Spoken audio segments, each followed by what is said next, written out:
প্ৰথমতে আপোনাৰ মিডিয়াৰ জগতে সমূহ অসমবাসী ৰাইজক মহাশিৱৰাত্ৰিৰ শুভেচ্ছা জনাইছোঁ।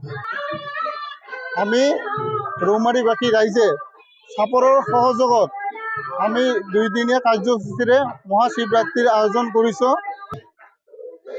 প্ৰথম কাৰ্যসূচী হিচাপে আমাৰ নাগৰা নাম চলি আছে, লগতে পূজা অৰ্চনাও চলি আছে।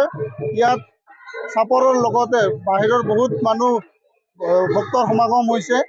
ইয়াত উখল মাখল পৰিস্থিতি।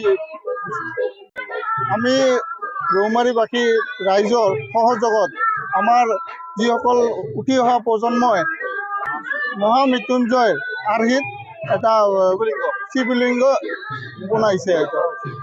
অহাকালি অভয়পুৰীৰ পৰা টকাৰী নামদল এটা আহি আছে আৰু আমি আপোনাৰ থ্ৰুত দি আপোনাৰ চাপৰ লগতে বহলপুৰ বা যিকোনো অঞ্চলৰ ৰাইজৰ উপস্থিতি কামনা কৰিলোঁ।